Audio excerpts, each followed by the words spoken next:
Muito bem, estamos na nossa lição de número 2 com o título O Propósito dos Dons Espirituais. O texto áureo se encontra em 1 Coríntios capítulo 14, verso 12, onde diz: Assim também vós, como desejais dons espirituais, procurais sobejar neles para a edificação da igreja. Então nós já descobrimos aqui que o propósito principal dos dons espirituais é para a edificação da igreja. Verdade prática, os dons são recursos concedidos por Deus para fortalecer e edificar a igreja espiritualmente. A leitura bíblica em classe se encontra em 1 Coríntios capítulo 12, do verso 8 ao 11 e também o capítulo 13, verso 1 e 2. O objetivo geral é mostrar que os dons não são para elitizar o crente, mas edificá-lo. Então, aquelas pessoas que são agraciadas com os dons de Deus, essas pessoas elas têm que manter a sua humildade, né? Muitas vezes são pessoas muito abençoadas e humildes, mas aqueles que estão ao seu redor, por não compreenderem a manifestação do poder e dos dons espirituais, acaba por levar essas pessoas, né, a um egocentrismo, ou também fazer com que essas pessoas pensem que fazem parte de uma elite, né, mais espiritualizada, ou mais espiritual, ou mais especial. Deus não faz acepção de pessoas, viu?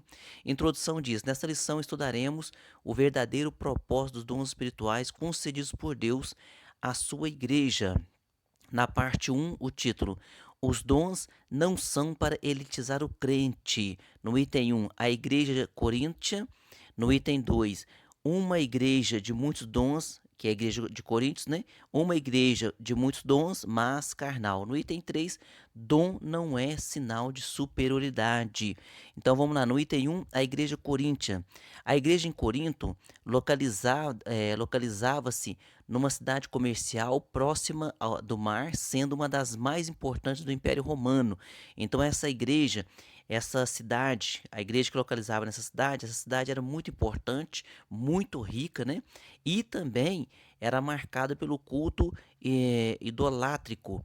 Então Paulo ficou muito tempo ali para que pudesse edificar esta igreja, para que pudesse conduzir este povo. E Paulo fala para eles em 1 Coríntios 1:7, nenhum dom lhes falta. Mas, no entanto, nós vamos ver que no item 2, uma igreja de muitos dons, porém carnal. Os dons do Espírito são concedidos por Deus à igreja de Corinto.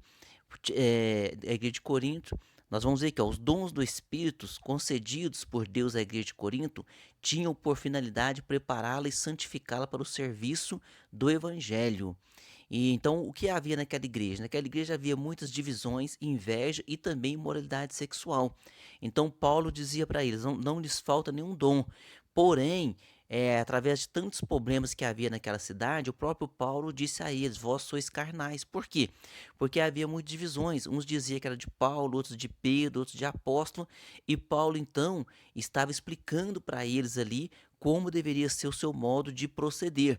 Você vai ver que Paulo fala no capítulo 12, 14 sobre os dons espirituais, e no capítulo 13, que é entre o 12 e o 14, ele é ali obrigado pelo Espírito Santo a falar de algo mais excelente para aquele povo, que falou ali então sobre o amor. Por quê? Porque sem o amor, como se poderia então colocar em prática esses dons espirituais? No item 3, dom não é sinal de superioridade espiritual. Diz assim, ó: muitos creem erroneamente que os irmãos agraciados com dons da parte de Deus são por isso mais espirituais que outros. Todavia, os dons do Espírito são concedidos pela graça de Deus, por ser resultado da graça divina. Não recebemos tais dons por méritos próprios, viu? Então vamos tomar muito cuidado. Os dons de Deus é dado pelo Espírito Santo a quem ele quer. Então, muito cuidado, que não é pelo dom, não é pelo mérito próprio. É claro que aquele que se dedica, aquele que busca, ele vai receber muito mais de Deus.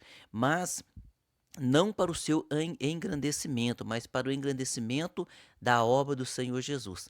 Que a mensagem de Jesus possa ressoar em nossa consciência, e convencer-nos de uma vez por todas de que os dons não são garantia de espiritualidade genuína. Diz assim, ó: muitos me dirão naquele dia, lembra desse versículo aí em Mateus 7? Muitos me dirão naquele dia.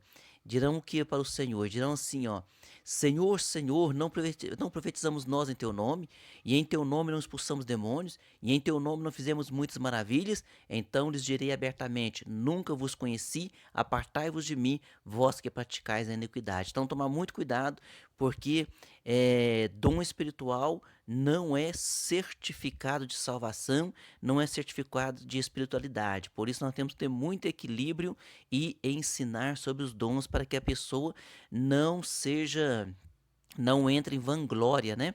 Parte 2 aqui da lição: edificando a si mesmo, no item 1, edificando a si mesmo, no item 2, edificando os outros, no item 3, edificando até o não crente. Então, para isso servem os dons espirituais, viu? Edificando a si mesmo e aos outros. Item 1, edificando a si mesmo. Paulo diz que quem fala língua estranha edifica a si mesmo. Então, Paulo orientava as pessoas a orarem em línguas estranhas, mas ao orar em língua estranha, ele poderia orar na sua casa, orar em um local particular, e até mesmo na igreja ele pode orar em língua estranha, mas ele tem que orar baixinho, falando consigo mesmo. Quando ele for falar alto, aí o apóstolo Paulo, ele diz que ele ensina que deve haver um intérprete, né? E ele também ensina que a pessoa que fala língua estranha ora para que também possa interpretar. Por quê? Porque quando falar em língua estranha e houver alguém que interprete, isso aí é como se fosse uma profecia. Então isso aí vai edificar a igreja. Então, ó, edificando a si mesmo. Quem fala língua estranha edifica a si mesmo. Item 2, edificando os outros. Os crentes de Corinto falavam em línguas e exerciam vários dons espirituais, mas parece que eles não se preocupavam muito em ajudar as pessoas. Então Paulo vem trazendo este ensinamento e este cuidado a eles. Então, quando alguém fala língua estranha, está edificando a si mesmo. Quando há intérprete, edifica a igreja. No item 3, edificando até o não crente. Embora o apóstolo dos gentios estimulasse todos os crentes a falarem línguas, isto é, a edificarem a si mesmo, seu desejo era também que esses mesmos crentes profetizassem, a fim de que a igreja fosse edificada, viu? Então ele diz o seguinte: você que fala língua estranha, ore para que você também possa interpretar, tá certo?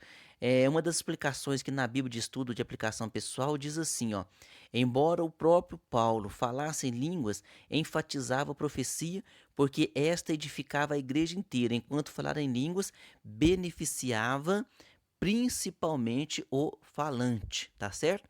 Então, quando a pessoa fala língua estranha, ele está edificando a si mesmo, falando de mistérios, talvez até mesmo de coisas futuras. Então, Paulo também orientava: você deve orar em línguas, mas você deve também orar com o seu entendimento, viu? Isso era uma orientação também do apóstolo Paulo.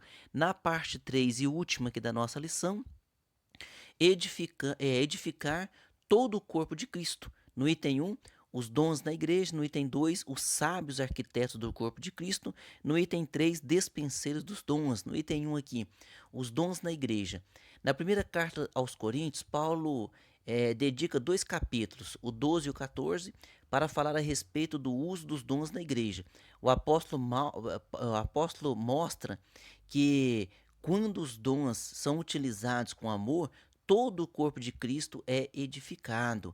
Olha o que diz o Thomas Hoover. Ele diz assim, ele vai parafrasear aqui o Efésios, né, capítulo 4, versículo 16. Parafraseando, ele diz assim: os membros do corpo, cada qual em sua própria função, concedida pelo Espírito, cooperam para o bem de todos.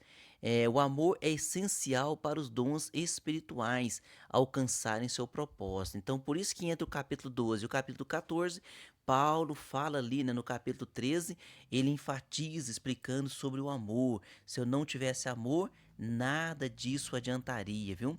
No item 2 aqui, os sábios arquitetos do corpo de Cristo. Deus levanta homens para edificarem espiritual, moral e doutrinariamente a igreja local. A igreja é o edifício de Deus. E o que é explicado aqui pelo apóstolo Paulo? O apóstolo Paulo fala que já há um alicerce, esse alicerce é Jesus Cristo. Então ninguém pode mudar o alicerce. Agora, cada um tem que saber como edifica sobre ele. Por quê? Porque um dia nossas obras vão ser provadas. Aquele que edifica com palha, aquele que edifica com feno, aquele que edifica com coisas que não são de acordo com a palavra do Senhor Jesus, então um dia vai ser provada essa obra e ela vai queimar.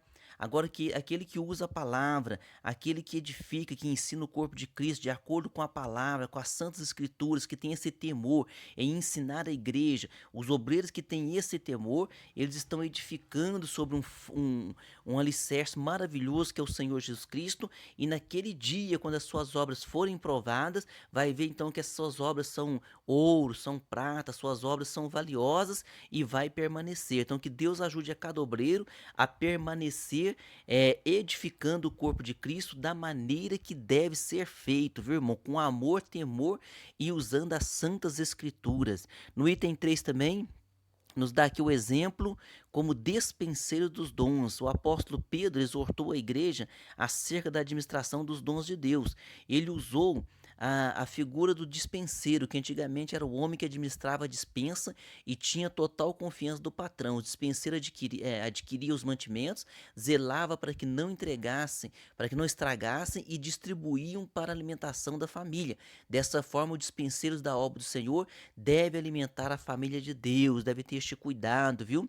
Se alguém falar, fale segundo as palavras de Deus. Se alguém administrar, administre segundo o poder que Deus dá, para que em tudo Deus seja glorificado por Jesus Cristo, a quem pertence a glória e o poder para todos sempre. Amém. 1 Pedro 4, verso 10 e 11. Então, que o obreiro cuide de alimentar a igreja, cuide de dar alimento, o alimento necessário, o alimento que e não pode deixar faltar este alimento. Então, o dispenseiro não deixava faltar alimento, cuidava daquela casa.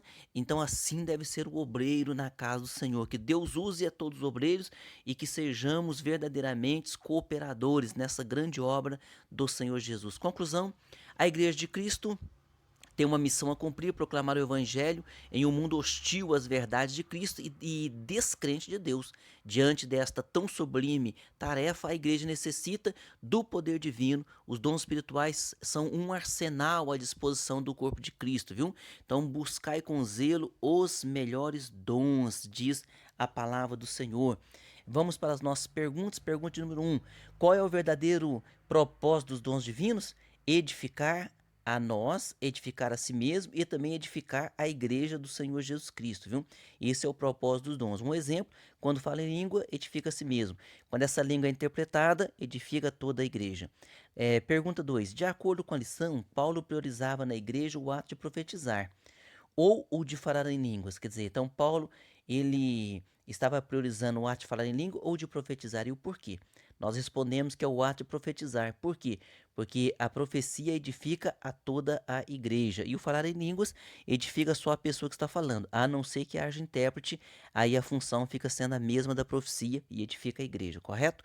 Pergunta 3. Quantos capítulos Paulo dedicou para falar a respeito dos dons e quais são esses capítulos?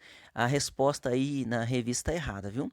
Então são os capítulos 12 13, e 14 que ele usou para falar a respeito dos dons, e entre o capítulo 12 e o 14 tem o capítulo 13 que responde à pergunta 4. Ó. O que é essencial para o crente ter? O que é essencial o crente ter para que a igreja seja edificada? O essencial é o capítulo 13, é o amor, né? Não adianta ter qualquer tipo de dom se não tiver amor para com este dom abençoar a igreja.